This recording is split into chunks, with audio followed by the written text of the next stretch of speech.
nos encontramos en el estuario. Algo que justo nosotros en el Distrito Federal no tenemos tan claro es la convivencia que tiene el crimen organizado con el resto de la sociedad común fuera, ¿no? En provincia, fuera del Distrito Federal, porque es completamente común saber quiénes son los narcotraficantes, que formen parte de la clase alta sin tener ninguna consecuencia, saber quiénes son sus hijos, saber qué es lo que hacen, a qué se dedican y estar completamente interconectados con los negocios locales, con múltiples partes de la sociedad que si hoy nos pusiéramos a decir quién ha tenido la culpa, encontraríamos demasiados actores. ¿No lo crees así? Mira, hay dos puntos a considerar, que sería, por ejemplo, el hecho de que en ningún lugar del mundo la delincuencia organizada se puede, digamos, disminuir a cero. Esa es una realidad. Pero sí, como Estado puedes generar precedentes, ¿no? Puedes generar precedentes partiendo de esto que tú bien señalas, que también tiene que ser un criterio, pues, de practicidad, que realmente qué tanto puedes hacer. Yo creo que, por ejemplo, sí es fundamental que el Estado mexicano, con todo lo que ya mencioné de cómo ha operado el Estado mexicano, pero quiero pensar que en un momento determinado el Estado mexicano puede funcionar de otra forma, sí tenga, digamos, una secuencia de acciones que pasan por macroprocesos, es decir, aquí a diferencia de lo que se ha hecho de focalizar la estrategia solamente en detener liderazgos aislados, que lo que ya vimos es que fragmentan las organizaciones que generan más violencia o que en todo caso, si no las fragmentan, simplemente son reemplazados por otro, ¿no? Lo que tienes que hacer es desmantelar, sí, redes criminales, probablemente sí no las puedes desmantelar a todas, eso es una realidad, ¿no? Pero tienes que desmantelar las que son las más disruptivas y las que más te afectan a tus niveles de gobernabilidad, entendido por gobernabilidad tanto la paz social, la tranquilidad pública, pero como también el funcionamiento adecuado de tus instituciones. Aquellas que están, digamos, alcanzado más la médula, o que están, y hay que pensar que en esas organizaciones no estoy pensando solamente en delincuentes organizados en sentido tradicional, sino sus socios dentro de la política, dentro de la empresa. Tienes que desmantelar eso para tener, digamos, una situación más virtuosa que te permita avanzar por un camino más promisorio, ¿no? Es decir, mientras esa impunidad selectiva no se logre desmantelar, no tienes cómo funciona un Estado de Derecho real. Mientras no tengas una forma de sanear mínimamente esos procesos económicos, no tienes una forma de establecer una economía competitiva realmente, ¿no? ¿Por qué? Porque al final de cuentas son los mismos entornos que te las van sesgando. No lo podrás hacer con todos, pero sí tienes que focalizar aquellas que además te vayan sentando un precedente. Un precedente que te diga, mira, ok, no puedo dedicarme a desmantelar el pasado, son demasiados, pero de aquí en adelante no se tolera ya. Y los que te muestran que no se tolera son estos. Lo podemos hacer, a ver quién levanta la cabeza, ¿no? Es decir, si no asumes una lógica de una especie de pacto virtuoso de aplicación de la ley de aquí en lo subsecuente, fundado en que el Estado muestre su capacidad de llevar a cabo, digamos, investigaciones contra, así como lo hacen en Italia, con un macroproceso de actores. Mira, sí los podemos agarrar y son estos. Agarramos a eso. De aquí para adelante, si alguien más incurre en este tipo de prácticas, vamos a ir sobre ellos. Eso se puede hacer. Eso lo han hecho otros países. ¿Italia ha logrado abatir 100% la cuestión de delincuencia organizada? Pues evidentemente no, nadie lo puede hacer.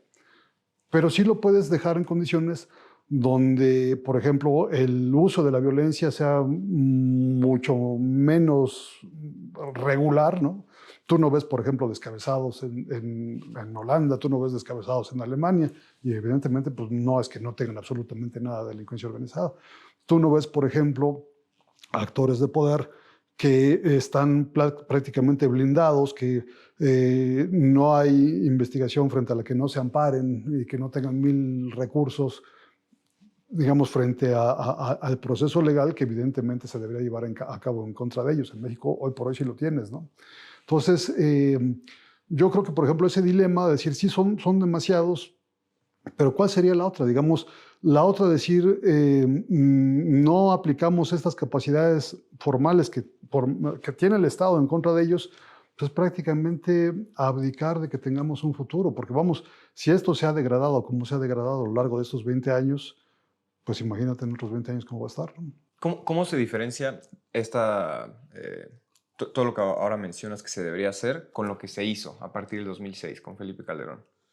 Fue una estrategia en la que sobre todo se beneficiaron los despliegues territoriales, ¿no? Despliegues territoriales operativos, una lógica en la que no se privilegió la investigación delictiva para llevar adelante procesos judiciales. Uno ve, por ejemplo, cómo al mismo tiempo que se incrementaba la Policía Federal, sobre todo, digamos, en sus áreas operativas, que en México les llaman preventivas, pero preventivos se entiende como patrullaje, como despliegue, no realmente una prevención social de la delincuencia, que no incluye, que no supone solamente la actividad policial.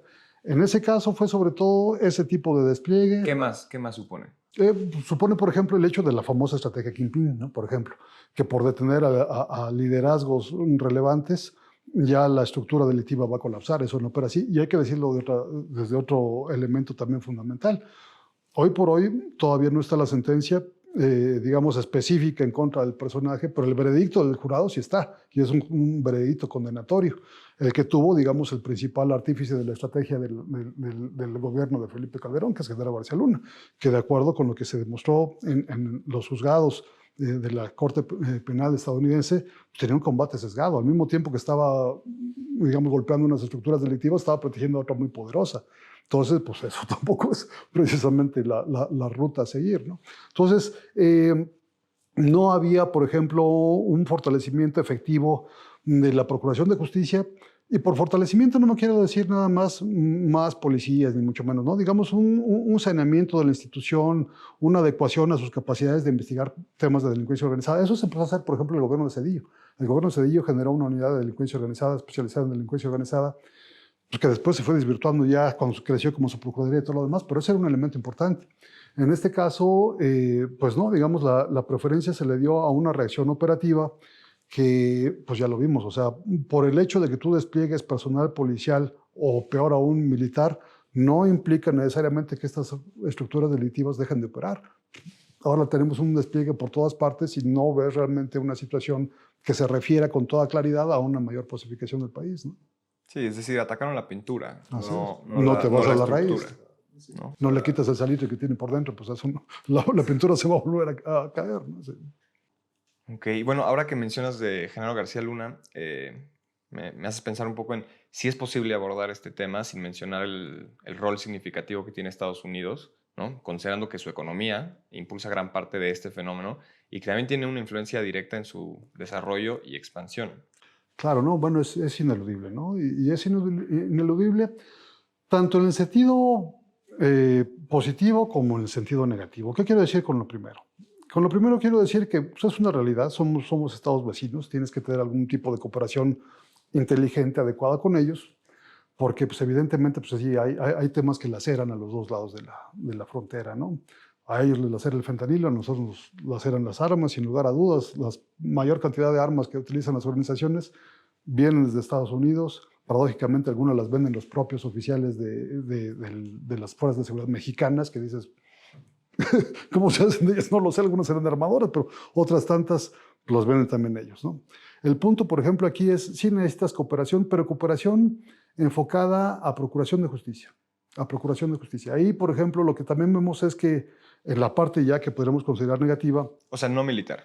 No militar, o sea, es que la militar no tiene mucho sentido. Y una parte, y eso es a lo que voy, es que ha habido un gran énfasis en la estructura, digamos, de seguridad estadounidense de militarizar la lucha contra las drogas y contra la delincuencia en los demás países del hemisferio, ¿no?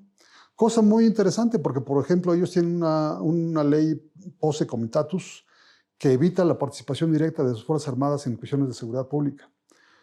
Lo curioso es que si ellos toman esas prevenciones, porque para todos es sabido que una cosa es la formación militar, donde no tienes una gradación, una aplicación gradual de la fuerza tan clara como la tienes en la policía, donde tienes otro tipo de formación, donde tienes otro tipo de mentalidad. No es fácil simplemente por cambiarles de uniforme, cambiarles el chip con el que están construidos y allá previenen ese tipo de cosas en defensa de los gobiernos civiles y del poder, digamos, de equilibrio que tiene una república. Lo curioso es que lo enfocan hacia todas las demás naciones del hemisferio, en el sentido de que sí militaricen ese tipo de lucha, con todos los efectos que eso tiene en términos de derechos humanos y todo lo demás. Entonces, no creo que la salida tenga que ser militar. Creo que hay condiciones en el país que sí, algún tipo de operativo, sin lugar a duda, tiene que haber algún tipo de participación militar, porque hoy por hoy no puedes mandar, bueno, ya viste lo que le pasó al delegado en Guerrero, por ejemplo, ¿no? El delegado de la Fiscalía, pues hay lugares donde probablemente sí tienes que tener algún tipo de custodia de esa naturaleza, pero la idea es que hemos hecho de una solución emergente una solución permanente. Nunca se ha vuelto a caminar de manera adecuada en construir instituciones de seguridad, de procuración de justicia, con una lógica civil funcionales, ¿no? Entonces, creo que en ese sentido, gran parte de la herencia que tenemos en ese sentido en países latinoamericanos, pues en buena medida viene de que desde los años, desde finales de los 60, pero en particular en los años de Ronald Reagan, de George Bush, se focalizó un tipo de respuesta militar a este problema que te trae muchas secuelas negativas, ¿no? Por ejemplo, el caso de México es muy claro, o sea, de los grupos formados para guerra regular, con una doctrina de fuerzas especiales, se generaron, pues al no tener, digamos, un adecuado control de las instituciones mexicanas, pues se te regularizan y se te convierten en grupos que ahora, ¿cómo controlas si son individuos que tienen una capacidad para hacer ese tipo de conflicto, ¿no? Esa es una parte. La otra es, digamos, la cuestión, por ejemplo, de la atención al tema de salud pública en Estados Unidos ha crecido, ciertamente ha crecido, pero durante muchos años pues, se mantuvo siempre el discurso de que los problemas eran los países de producción y de tránsito, ¿no? Entonces, qué bueno que haya cambiado un poco el paradigma, pero pues hoy por hoy siempre sigue siendo la tendencia fácil, ¿no? De culpar al vecino de todos los males y, digamos, no dimensionar de manera adecuada pues, los propios problemas de salud pública que te incrementan, por ejemplo, ese tipo de consumos, ¿no? Regresando un poco el propio Genaro García Luna no tenía una relación bastante directa y coordinada con Estados Unidos al momento de hacer su trabajo.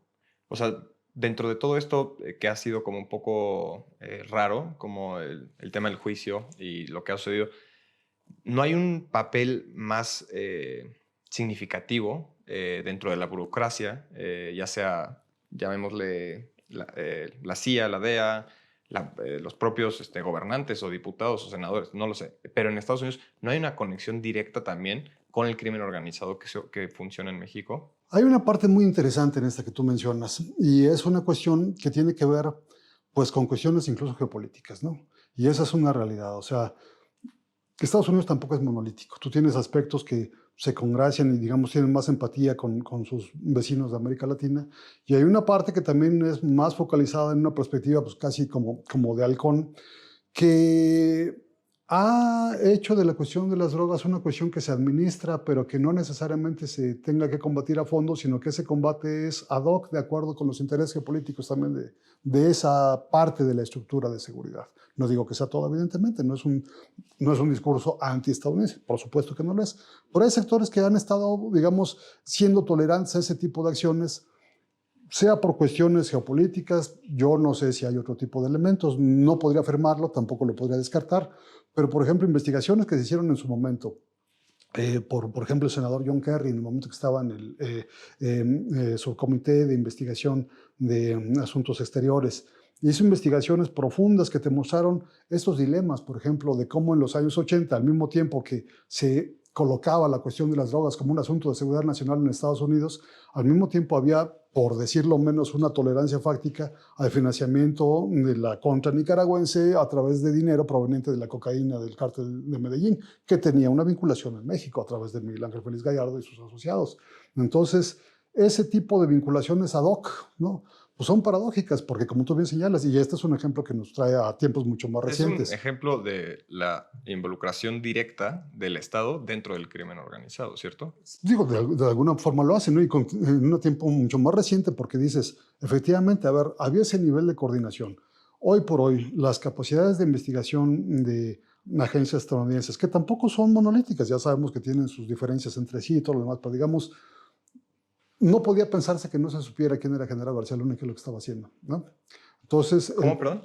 No podía pensarse que no se supiera quién era Genaro García Luna y qué es lo que estaba haciendo, si gente desde aquí lo veíamos con fuentes públicas. No se podía pensar que instituciones de seguridad, con la capacidad de investigación que tienen las instituciones de seguridad estadounidense, no lo dijeran. Claro, ellos te dicen, pues nos decían, pero eran rumores, no eran nunca contundentes. Bueno, pues porque lo que correspondía en todo caso era investigar, no quedarte con el rumor. Te lo están diciendo que tu principal contraparte está involucrada y tú dices, ay, pues eso me dijeron, pero yo no lo investigo.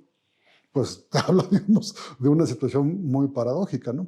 Entonces, ahí el hecho es, dentro de la lógica geopolítica en Estados Unidos, hay una prioridad de mantener una situación hasta ahorita de amigabilidad hacia México, de no forzar, digamos, situaciones de ruptura, de procurar un México estable.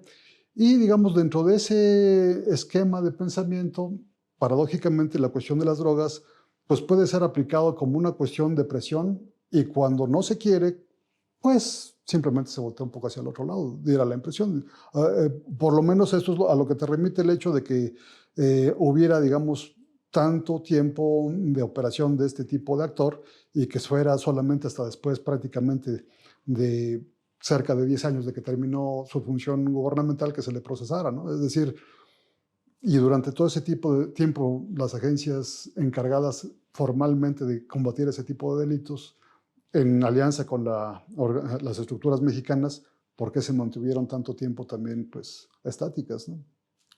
Perfecto. Entonces lo que tendríamos que hacer es un poco atacar estas redes, las principales redes que existen de Sí, corrupción, narcocriminalidad, etcétera, lavado. lavado de dinero, bueno, todo lo que... Sobre todo en la parte patrimonial, porque mira, por ejemplo, la cuestión de buscar dónde están los Producción. movimientos financieros es complicado, pero el patrimonio está, las empresas ahí están, sus residencias, todo el mundo ahí está.